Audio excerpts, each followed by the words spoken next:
Por que Jesus criticava tantos religiosos? Evangelho de Mateus. Comentário de Mari Persona. Nos últimos 3 minutos, vimos que nem mesmo Pedro escapou de agir com hipocrisia, uma marca registrada também dos líderes religiosos de Israel. Eles diziam uma coisa e faziam outra. Jesus agora vai descrever isso em detalhes, e você vai achar até que ele está falando do que vemos hoje na cristandade. Jesus acusa os religiosos judeus de amarrarem fardos pesados sobre os outros, quando eles próprios não levantavam um dedo para movê-los. Ele ainda os acusa de fazerem tudo para serem vistos pelos homens, muito diferente do exemplo dado por João Batista, que disse a respeito de Jesus: importa que ele cresça e eu diminua. Os religiosos procuravam também se vestir de modo que fossem reconhecidos como diferentes. Neste capítulo, Jesus não está criticando as roupas que os sacerdotes eram obrigados a usar, que estavam no Antigo Testamento, mas ele está falando de algo que foi dito a todo o povo. Ele está acusando o clero de exagerar no visual, trazendo largos filactérios e alongando as franjas das vestes. Filactérios eram tiras de tecido que eram amarradas na testa e no braço, e nas quais eram escritas passagens das Escrituras. Em alguns casos havia também caixinhas de couro com pergaminhos dentro. Quando Deus mandou que a sua palavra estivesse na testa e nos braços, queria que ela dirigisse os pensamentos e ações das pessoas. As instruções sobre o modo de vestir dadas no Antigo Testamento jamais deviam servir de pretexto para a pessoa se exibir, como se quisesse dizer: ei pessoal, vejam como sou obediente. Hoje não existe uma roupa específica para o cristão, mas existe o bom senso. Eu posso sair de saia xadrez na Escócia, ou de vestido longo no Egito e nem ser notado. Mas se fizer isso no Brasil, vou causar um escândalo. Se eu for à praia daqui, de terno e gravata, também vou escandalizar. Portanto, entendam uma coisa. Ser cristão não é vestir-se dessa ou daquela maneira. Se você sair por aí todo orgulhoso, achando que o seu modo de vestir faz de você alguém superior, mais santo, mais espiritual, e se você olha para as pessoas que não se vestem como você, como se fossem pessoas de segunda classe, de segunda categoria, saiba que você não está sozinho. Os fariseus também sentiam exatamente isso. Agora, se você se acha um líder religioso e gosta de andar na última moda eclesiástica, seguindo um figurino determinado por sua denominação, ou até inventando algum modelito maneiro só para parecer mais espiritual do que os leigos, eu tenho péssimas notícias para você. Você está fora de moda. E não é coisa de 1 ou 2 estações, não. É coisa de 8.000 estações. Porque a roupa clerical saiu de moda junto com o clero, lá atrás, há 2.000 anos. No capítulo 23 de Mateus, Jesus continua falando dos religiosos, que queriam parecer mais espirituais do que os cidadãos comuns. Roupas, diplomas e títulos podem servir muito bem para diferenciar as pessoas em qualquer instituição humana, mas não nas coisas de Deus. Na igreja, que é o conjunto de todos os salvos pela fé em Jesus, somente Jesus deve se destacar. Neste capítulo, ele ensina que ninguém deve ser chamado por algum título que o diferencie de seus irmãos.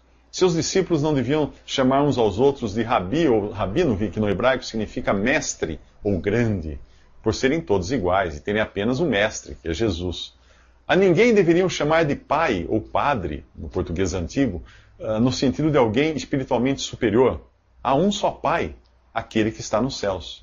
Na sociedade, nós reverenciamos as pessoas que alcançaram alguma posição por seu esforço e mérito. Doutor, mestre, excelência, meritíssimo, etc. São títulos que concedem diferentes graus de reverência aos diferentes cargos e profissões de destaque. Na sociedade isso é correto, mas nas coisas de Deus não. Porém, infelizmente, nas coisas de Deus, onde nós recebemos a salvação e os dons por graça e não por esforço, o que nós vemos por aí? Homens recebendo títulos e reverência como se fossem superiores a seus irmãos. Talvez você seja um deles e nunca pensou nisso, mas confira com o que Jesus ensina nesse capítulo.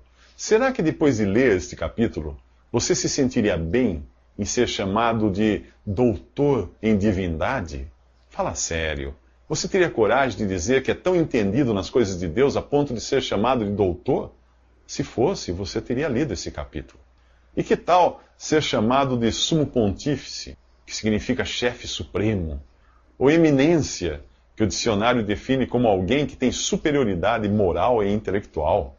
Você se considera digno de ser reverenciado a ponto de adotar o título de reverendo? Jesus disse que o maior dentre vocês deverá ser servo. Já viu alguém chamar um servo de vossa eminência ou reverendo? Nunca. Jesus continua ensinando que aquele que se exaltar a si mesmo será humilhado, e aquele que a si mesmo se humilhar será exaltado. E segue descrevendo o que Deus pensa dos religiosos que se exaltam a si mesmos, que gostam de confete e de homenagens públicas e coisas desse tipo. Os títulos que Jesus dá a eles não são nem um pouco nobres. Ele os chama, neste capítulo, de hipócritas, sepulcros caiados, guias cegos, insensatos, entre outras coisas. Quando você vê o tratamento que Jesus dava às pessoas nos evangelhos, de uma forma geral, conclui que para ele a escória da sociedade não eram as prostitutas, ladrões e assassinos. Nos próximos 3 minutos, Jesus vai falar de um futuro sombrio para Israel. Os capítulos 24 e 25 do Evangelho de Mateus são proféticos. Isso significa dizer que eles não farão muito sentido para você, se você ainda não tiver crido em Jesus como seu Salvador. A profecia bíblica não foi dada para a curiosidade humana. E embora ela fale dos eventos deste mundo, o seu principal tema é Jesus. Apocalipse 19, versículo 10 diz: o testemunho de Jesus é o espírito da profecia. Mateus 24 começa com Jesus saindo do templo de Jerusalém pela última vez. Nunca mais ele iria colocar os pés ali.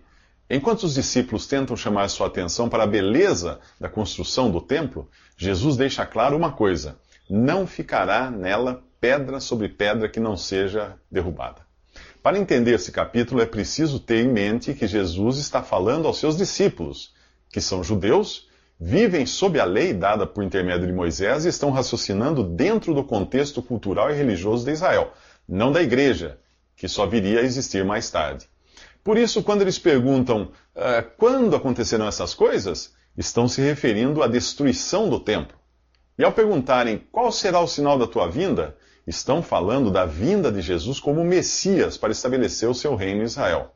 E a pergunta sobre o fim dos tempos não está se referindo ao fim do mundo, mas ao fim de uma era, daquele estado de coisas que precediam o estabelecimento do reino.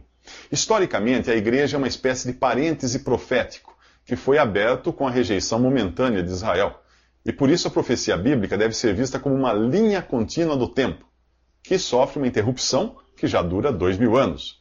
E depois essa linha é retomada 7 anos antes da vinda de Jesus para reinar sobre Israel. Este capítulo 24 de Mateus fala desses 7 anos. E os discípulos aqui, por serem judeus, são tratados como se eles próprios fossem participar desse período que para nós ainda é futuro. No capítulo 9 do livro do profeta Daniel, aprendemos que após a morte do Messias haveria um período de 7 anos, na metade do qual o anticristo entraria em ação. A primeira metade desses 7 anos, chamados de tribulação, é apresentada nesse capítulo como o início das dores. A segunda metade, chamada de grande tribulação, é um período de sofrimentos jamais vistos nesse mundo. Jesus não responde diretamente à primeira pergunta deles, sobre quando o templo seria destruído, mas nós sabemos hoje que no ano 70, o exército romano incendiou o templo, que era construído de pedras e revestido de madeira e ouro laminado. O fogo derreteu o ouro, que escorreu por entre as pedras das paredes, e não deixou alternativa aos invasores senão desmontar o templo pedra por pedra para raspar o ouro. Essa profecia já se cumpriu. Não ficou pedra sobre pedra. Aponte agora o seu telescópio para um tempo ainda futuro, quando os judeus voltarão ao palco das atenções de Deus e o relógio profético voltará a bater, após o intervalo que é o atual tempo da igreja, a qual não é tratada diretamente na profecia. Nos últimos 3 minutos falei de um parêntese que já dura mais de 2000 anos, o período da igreja, que é o conjunto de todos os que creem em Jesus. A igreja não aparece no capítulo 24 de Mateus, que trata de Israel e do mundo de um modo geral, e particularmente do remanescente de judeus que ainda irão crer em Jesus. Esse parêntese começou com a formação da igreja no capítulo 2 de Atos dos Apóstolos, quando Deus deixou de tratar com Israel e passou a tratar com o conjunto dos que se convertem a Jesus, sejam eles judeus ou gentios. Esta é a igreja, ou o corpo de Cristo. Esse parêntese termina com um evento conhecido como arrebatamento, e é descrito isso em 1 Tessalonicenses capítulo 4. Ali Paulo diz que nós, os que estivermos vivos, os que ficarmos vivos até a vinda do Senhor, não precederemos os que dormem, isto é, aqueles que morreram na fé. Paulo se inclui entre os que ficariam até essa vinda do Senhor, esse arrebatamento, pois esse evento não tem data para acontecer. Tanto podia ter ocorrido nos dias do apóstolo, como pode ocorrer daqui a 100 anos. Porém, há indícios de que ele não vai levar 100 anos. Ainda que as profecias bíblicas tratem de Israel e não da igreja, pelo que escreveu o profeta Daniel e por outras passagens, nós sabemos que a vinda de Jesus para estabelecer o seu reino deveria ocorrer 7 anos após sua morte. Como o período da igreja é um parêntese, uma inserção que teve início após a morte de Jesus, estes 7 anos que faltam estão numa espécie de animação suspensa. O gatilho para o relógio profético voltar a funcionar é o arrebatamento da igreja. Imagine que você viaje para visitar um amigo que mora 7 quilômetros antes da fronteira com a Argentina. Não há qualquer placa na estrada indicando quanto falta para chegar à casa do seu amigo, mas há placas indicando quanto falta para chegar à fronteira. O capítulo 24 de Mateus e outras profecias são as placas ou sinais que indicam quanto falta para chegar à fronteira, para Cristo voltar em glória. 7 anos antes disso, ocorre o arrebatamento. A carta aos Tessalonicenses revela que no arrebatamento o Senhor Jesus descerá do céu, mas sem colocar os pés na terra, como acontecerá 7 anos depois, quando ele vier para reinar. No arrebatamento, ele vem só até as nuvens, e os que morreram na fé ressuscitarão primeiro. Em seguida, os vivos que creem em Jesus terão seus corpos transformados e serão arrebatados para encontrar o Senhor nos ares. Nada disso será visto pelos incrédulos, como aconteceu com Jesus, que foi visto por mais de 500 discípulos depois de ressuscitado, mas por nenhum incrédulo. 2 classes de pessoas serão deixadas para trás nesse mundo, no arrebatamento. Os que ouviram o Evangelho e não creram em Jesus, incluindo aí os que creem só da boca para fora, e aqueles que nunca foram evangelizados. Os primeiros jamais terão outra chance, apesar de muitos continuarem frequentando seus templos e serviços religiosos. Do outro grupo, dos que nunca foram evangelizados, muitos se converterão a Jesus liderados por um remanescente de judeus convertidos e fiéis. É a eles que Jesus dirige o seu discurso do capítulo 24 de Mateus, ao qual nós voltaremos nos próximos 3 minutos. No capítulo 24 de Mateus, Jesus explica aos judeus fiéis como serão os 7 anos da tribulação que precede sua vinda para reinar neste mundo. O princípio das dores, ou a primeira metade dos 7 anos, será caracterizado por muitos que afirmarão ser o Cristo, o Messias esperado, enganando muita gente. Jesus fala também de guerras, fomes e terremotos como característica do início das dores. Guerras, fomes e catástrofes naturais sempre ocorreram, portanto, ele está falando aqui dessas coisas num grau nunca visto antes. Em seguida, ele fala aos seus discípulos que eles serão perseguidos, mortos e odiados por todos. Apesar de vermos isso também na história da igreja, ele está falando do que ocorrerá àqueles que se converterem durante os 7 anos de tribulação que ainda estão por vir, principalmente dentre os judeus. Então vem uma frase que costuma ser mal interpretada por muitos cristãos. Aquele que perseverar até o fim será salvo. Considerando que ele está se dirigindo a judeus, dentro do contexto do judaísmo, faça a seguinte pergunta: o que um discípulo judeu entenderia por ser salvo aqui? Certamente não o mesmo que eu e você entendemos, vivendo hoje num contexto religioso e cultural do cristianismo, cuja esperança é celestial. A esperança do judeu, no Antigo Testamento, era terrena. A ideia de ir para o céu era estranha a um judeu. Sua esperança estava no estabelecimento do reino do Messias nesta terra, na libertação de seus inimigos e na prosperidade material. Diante do cenário que Jesus estava descrevendo, para um judeu, ser salvo significava conseguir sair vivo daquela situação e poder participar do reino. Portanto, Jesus está falando de uma salvação do corpo, de alguém que é livrado da morte. A perseverança aqui é para estar são e salvo na chegada do Rei Jesus e do seu reino. Antes que isso aconteça, Jesus diz que o Evangelho do Reino será pregado em todo o mundo. O Evangelho do Reino não é o que é pregado hoje. Era o Evangelho que João Batista pregava. E voltará a ser pregado depois do arrebatamento da igreja. João Batista anunciava que o Messias e Rei havia chegado, algo do tipo, arrependam-se que o reino de Deus é chegado. Essa era a mensagem de João. Se os judeus não tivessem rejeitado o seu Messias da primeira vez, o reino teria sido estabelecido nesse mundo. Hoje nós entendemos que essa rejeição foi utilizada por Deus para formar a igreja, um povo com privilégios ainda maiores do que aqueles dados a Israel.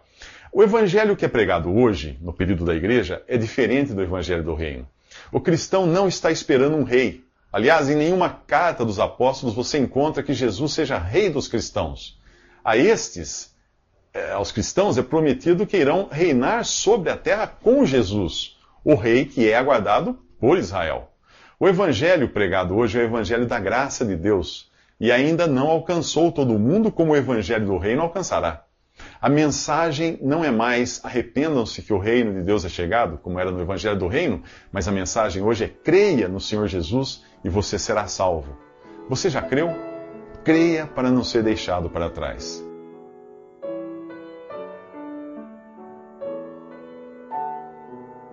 Visite Respondi.com.br. Visite também 3minutos.net.